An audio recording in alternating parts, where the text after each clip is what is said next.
Hi everyone, the Gazette has a new name. It's now called Nostalgia USA, and each month it's getting better. A real entertainment experience. And within each issue there will be special pricing on selected oldtimeradiodvd.com collections, only available to our subscribers of the Nostalgia USA. Take advantage today by subscribing at oldtimeradiodvd.com. Nostalgia USA, special pricing. What a combination. Go to oldtimeradiodvd.com today. You'll be glad you did. Let's now join our featured presentation.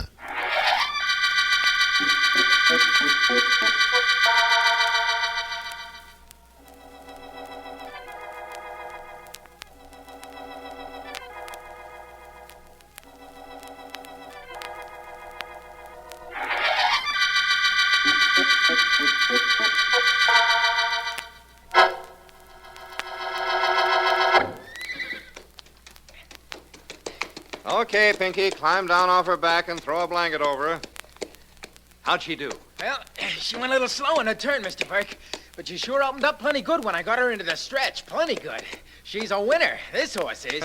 Miss Murdock will be glad to hear that. I sure wish she was my horse, Mr. Burke. Sure wish she was. I sure wish I was riding her in a race, too.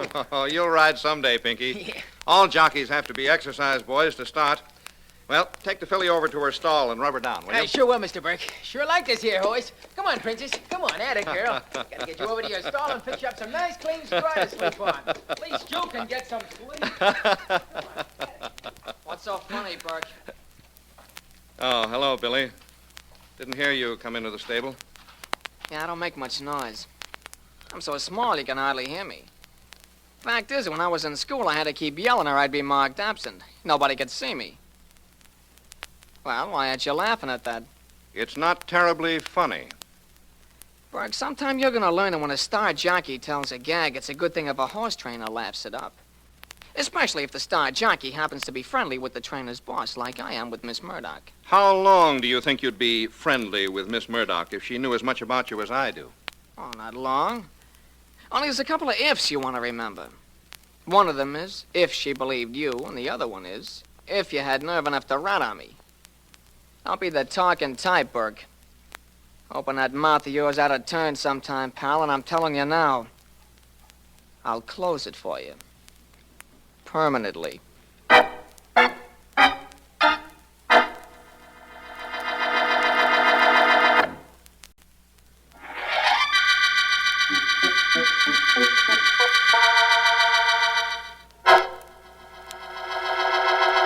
Miss Murdock will see you now, Mr. Burke. This way, please. Thanks, Andrew. She's in the library. Seemed a bit disturbed that you were calling, sir. Most people are disturbed when you come over to tell them things for their own good. I wouldn't know about that, sir. Please go in. Thanks. Very good, sir. Miss Murdock. Well, what is it, Burke? What is it? Oh, I thought perhaps you hadn't heard me come in. The butler announced you, opened the door for you. I heard you say my name, and you thought I didn't know you were there. You seem so occupied in that book, I If didn't... the book were interesting, I wouldn't have seen you at all. Well, what is it? Miss Murdock, it's about Billy Alberts, your jockey. What about him? He isn't honest, Miss Murdock. I know that for a fact. I thought perhaps you wouldn't want him riding for you if you knew about him. Oh, you thought that, did you? Mr. Burke, what is it that you're paid to do? Train your horses, breed them, run your training farm. Not to question my judgment of people? Well, hardly, Miss Murdock. I never intended to do that. All I wanted to do was tell you something you didn't know. What makes you think I didn't know? I'm a little surprised that you knew, but that isn't too difficult a situation to remedy. After all, you do work for me. Yes, Miss Murdock. So you won't talk. Not as long as you're in my employ, you won't. And if you ever leave my employ, well, perhaps it might be arranged that you won't talk anyhow.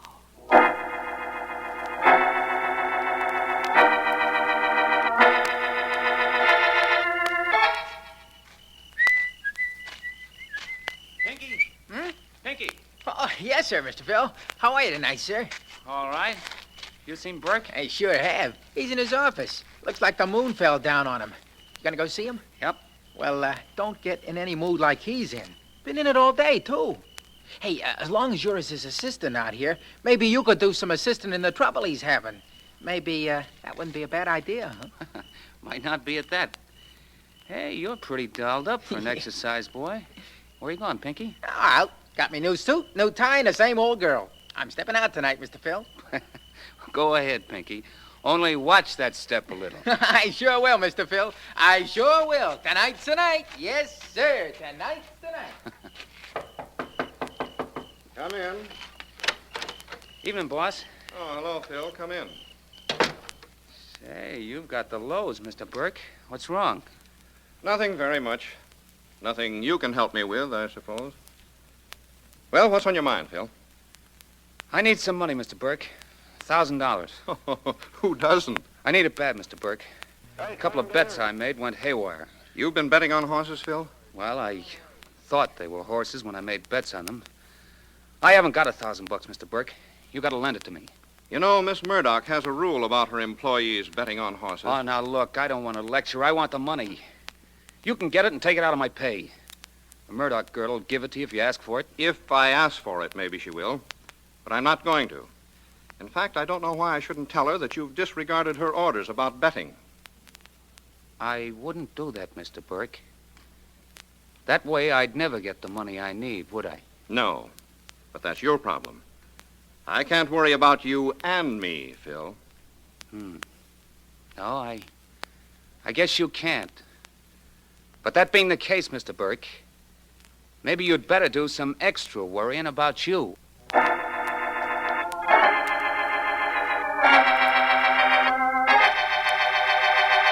Sit down, Markham, sit down. Nice to have you drop in on me this evening. Thank you, Vance. I got through at the office and thought I'd come in here after dinner. You know, this business of being a district attorney has many complications, Vance, and only a few compensations. One of them is you. Well, very pretty compliment, Markham. Thank you very much.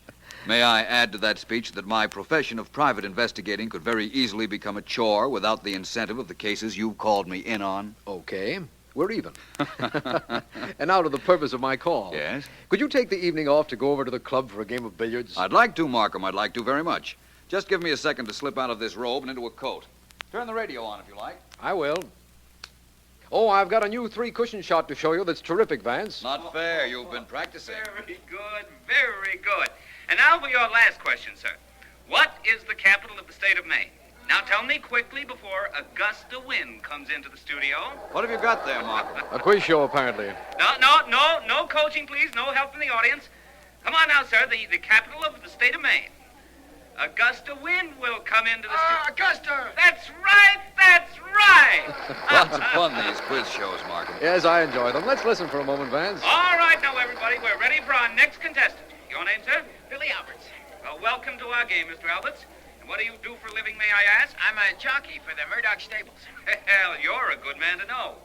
I once knew a fella came to a betting window and he said, I want to bet $5 on this horse. And then the man said, on his nose, and the fella said, on his nose, on his back, on his tail, everywhere, so even if he comes in sideways, I win.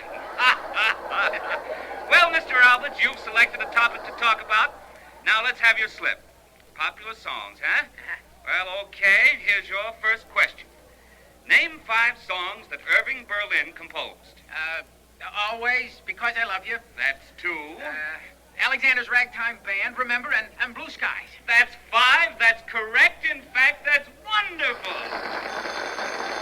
Well, turn that off, will you please, Markham? I'll get the phone. Sure, Vance. Hello?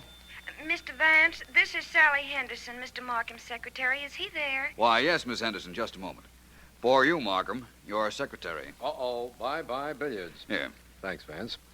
Hello. Mr. Markham, I'm glad you left word where you could be reached. Sergeant Heath of the homicide just called you. There's been a murder, and he thought you'd want to get there right away. I most certainly do. Who was killed, Miss Henderson? A man named Edward Burke. He was a horse trainer. Shot with a .45 automatic about 15 minutes ago at the Murdock stables. Thank you very much. I'm on the way. Goodbye, Miss Henderson. Goodbye, sir.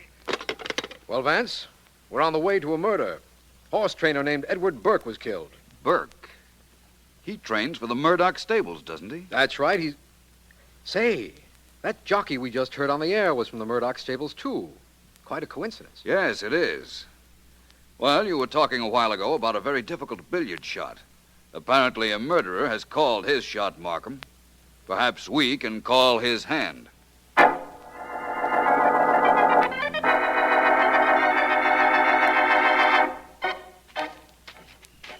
Vance, the Murdock stables where the body was found are miles from here.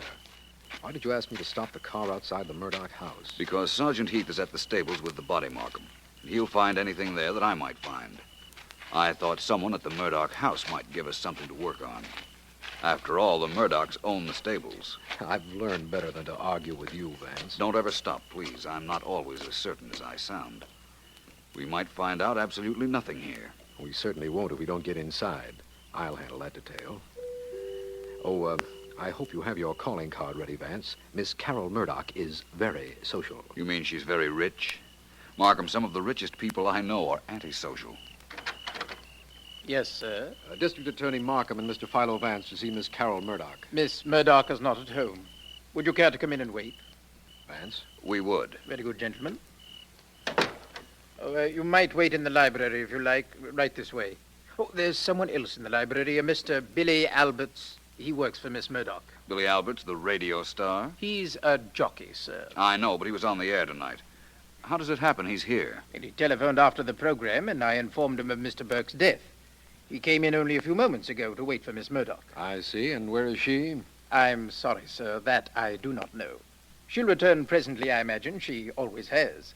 Make yourselves at home right through that door there. Thank you. Oh, good evening, young man. You're Billy Alberts? Yes, I'm Alberts. I'm District Attorney Markham. This is Philo Vance. Vance, the private dick. I suppose you could call me that. I'm glad to have an opportunity of speaking to you, Mr. Alberts. You undoubtedly knew Mr. Burke. Sure, he trained horses for Miss Murdock. Any idea who might have killed him? Search me. He had an assistant who had ambitions. A guy named Phil Dexter. Phil Dexter, eh? Yeah. Must remember to talk to him. Anybody else? Well, nobody I know of. I could have a lot of guys sort him that I wouldn't know, though. That's entirely reasonable, I'd say. Mr. Alberts, we understand that Edward Burke was killed at about 9:10 tonight. We know you were on the radio shortly after that time. In fact, we heard you. Hey, was I good? Very. Huh. Tell me, how long had you been in the radio studio? Well, I'd seen how the show went on the air at 9. They picked us contestants out of the studio audience at about 8:30. I must have got there about 8:15, I guess. And Burke was killed an hour later while you were still in the studio, eh? Sure, that's Mr. right. Alberts, I'd like to... Hands off me. I can walk. Take them off. Hey, that's Carol's voice. Some guy's with her. Maybe the murderer. Come on, Vance. I'm with you, Markham. There's no use arguing, miss. I'm staying That's a right cop with with you. Miss Murdock. Listen, you... Wait a minute. I'll handle this, Alberts. Good evening, officer. I'm Markham, district attorney. Oh, hello, Mr. Markham. And how are you this evening? Well, how are you this evening? You in a minute. Mr. Markham, this officer of yours has been pushing me around, and I won't stand for it. I'm Carol Murdock. No, take it easy, Miss Murdock. What's wrong, officer? Well, I picked this young lady up about an hour and a half ago, Mr. Markham. She was speeding, going like a bat, headed for this place. For a half hour, she wouldn't tell me who she was.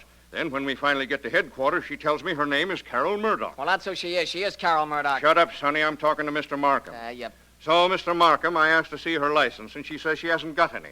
Then, when I want to take her in again, she said she left it at home. So, here we are. I see. What time did you pick her up, officer? Oh, I should say about 9:20. And the murder was committed at about 9:10, eh, Markham? So we've been informed. Look, I know all about the murder. I heard it firsthand over the police radio. I know one of my men was killed, but that doesn't give this cop any license to treat me like a criminal. Driving without a license is against the law, Miss Murdock. Officer, where did you pick her up? Just a short distance from her own stable, sir. And you heard about this murder from the police radio, Miss Murdock? Yes, of course I did. Ask this big lug here. He heard it with me. That's right, sir. Oh, I don't doubt that you heard about it over the police radio, Miss Murdock. I was just wondering if it was news to you when you did hear it.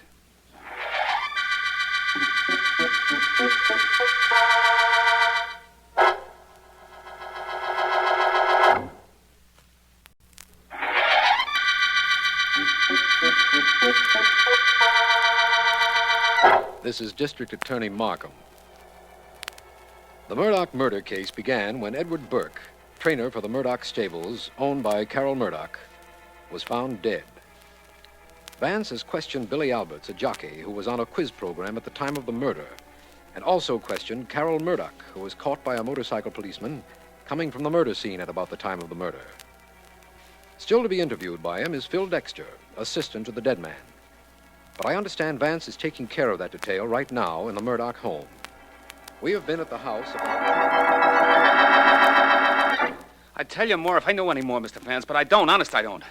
Let me go, Mr. Vance. Let me go. I'm not stopping you from leaving, Mr. Dexter. The police might, but I won't. But you've been asking me the questions, Mr. Vance. If you said to let me go, they'd let me go. They might, but they'd only pick you up again. Why don't you tell me what you know of this case, and then you'll be clear of it once and for all. All I know is what I told you. The last time I saw Mr. Burke, he was worried about something. He'd just been to the house here, he told me, and he was worrying. Don't ask me about what I don't know. Tell me all about the last time you saw him alive in detail. Okay. I was walking toward the stable when I saw Pinky. Pinky? Pinky's an exercise boy. Mm-hmm. It was about 6:30, and I asked Pinky if he knew where Mr. Burke was, and he said sure, in his office. And I said so long to Pinky, and I went in. Where was Pinky going, do you know? No. Yes, I do know. He was all dolled up in a new suit, and he said he had a big date in town. He was pretty happy about something. I see. And then you spoke to Burke and found out that he was worried. Well, that's what he told me anyhow, but he didn't say about what. Excuse me, Vance. Oh, come on in, Markham. Thank you. There's a phone call for me, and I didn't want to take it out in the hall. More privacy in here. I thought you'd released our jockey suspect, Mr. Billy Alberts. Well, I did. I sent him home about an hour ago, Vance. But Miss Carol Murdock is still in the house, and I just don't want to be overheard in case this is important. I see. Mr. Dexter, you may leave. Only be somewhere that I can reach you in case I have to, will you please? Yes, sir, I will, Mr. Vance. I'll be at home. Well, Markham, go right ahead. The coast is clear and the phone is yours. Thank you, Vance. I can take that call now. Markham speaking. Mr. Markham, this is Miss Henderson. Yes, Miss Henderson. The homicide department called with some information I thought you'd like to have. Hope I didn't disturb you. Go right ahead, Sally. Oh, just a minute. Can you hear this, Vance? Yeah, I can. Go ahead, Sally. A body has just been found about 10 miles from where you are now. Yes? It was shot in the head by a .45 automatic and tossed out of a car, the police believe. I see. Any identification? Positive identification, Mr. Markham. It was an exercise jockey employed by the Murdock stables. His name was Pinky Rice. That's all the information that was given me. Fine. Thank you, Miss Henderson. You're welcome, sir. Goodbye. Well, a second murder, eh, Markham? Yes, and connected with the Murdock family and its stables. Well, this certainly complicates things, doesn't it? On the contrary, Markham, I'd say it simplifies things quite a bit. In fact, I'd say it points pretty directly to the murderer.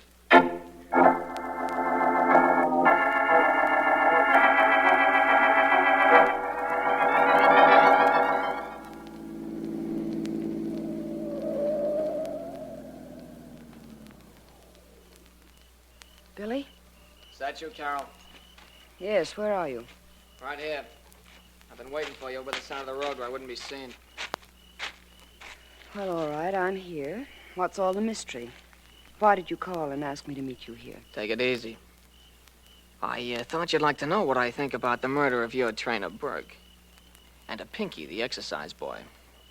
Oh, so that's what it is, hmm? Mm-hmm.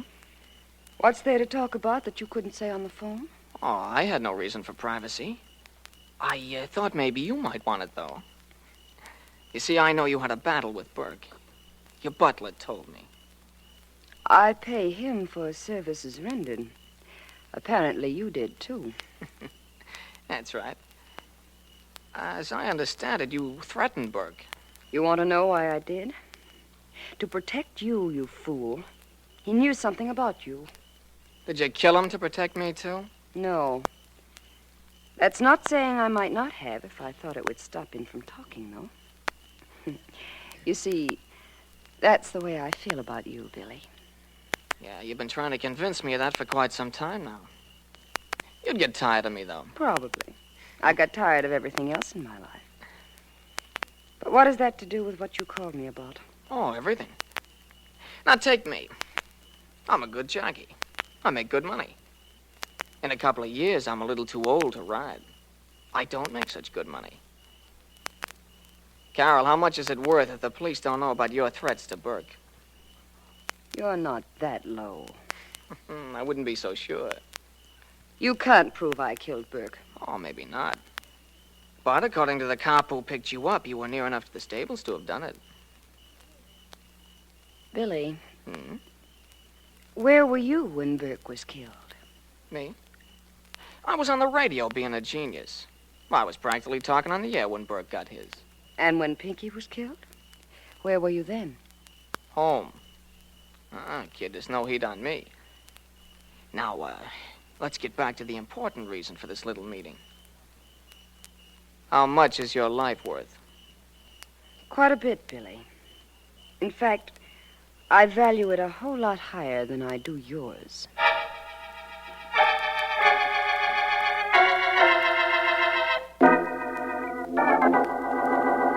Is everybody in the next room, Markham? Everybody you asked for, Vance. Billy Alberts, the jockey, Carol Murdock, and the young man who found Burke's body, Phil Dexter. Good. We'll go in a moment. I'm pretty sure one of those three is our murderer, Markham. Well, if you are, I am too. I think, of course, that Pinky, the exercise boy, was killed by the same person that murdered Burke. The connection may not be terribly apparent to you at the moment, but I imagine it will be shortly. All I can say is I hope you're right, Vance. All I can say is I hope your hope comes true. Well, come on, let's go in. Oh, there you are. I'm sorry to have kept the three of you here so long, but it couldn't be helped. And I promise that two of you will be able to leave this room very shortly. Mr. Vance, I found somebody who saw me away from the Murdock stables at the time Mr. Burke was shot. You see, that's why I wanted you to let me out, so I could find somebody. That's very convenient, Mr. Dexter.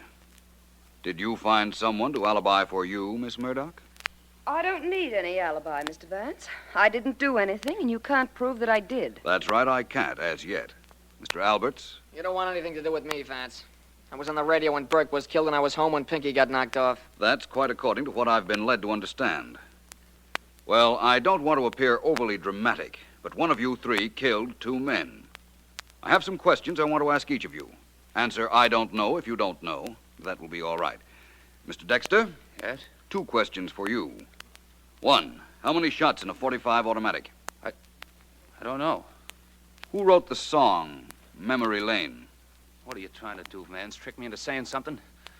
I don't know how that can mean anything. All I know is I don't know. Singularly devoid of information, isn't he, Vance? Perhaps he told us more than he realizes, Markham. Miss Murdock, your questions. Where on an automatic pistol is the safety catch? Near the thumb. It can be released by the thumb. Thank you. Your other question. Victor Herbert was a great composer. Who wrote most of the lyrics of his operettas? I haven't the slightest idea of who wrote the lyrics, of why you're asking these stupid questions, or who killed the 2 men that worked for me. All I can do is assure you that I have. You think because I know about automatics Please, that Miss Murdock, don't try to tell me what I think. Mr. Alberts. Yeah, what? It's question time for you. Who wrote the popular song of some time ago titled Remember? I don't know. Jerome Kern, Cole Porter, one of those characters. How do I know? Your second question. How is a clip fed into a .45 automatic? I don't... why lie about it? It's fed through the bottom of the grip. Everybody who's ever seen a movie knows that. Any more questions? No, I think not. Markham, did those questions mean anything to you? No, Vance. As a matter of fact, they didn't. And I haven't the slightest idea of what the answers proved. No? Well, then I'll tell you. They told me that Billy Alberts killed Burke and Pinky. Oh, no, you don't, Vance. Wait. I don't know if you're bluffing or guessing or if you really know something. But I'm not taking any chances. You're not saddling me with any murder rap. Not when I got 2 legs and this gun to get me out. Well, thank you, Miss Murdock. I'm afraid the vase you hit him with is pretty well shattered, though. What if it is? You just see to it that Billy Alberts gets put in jail all in one piece.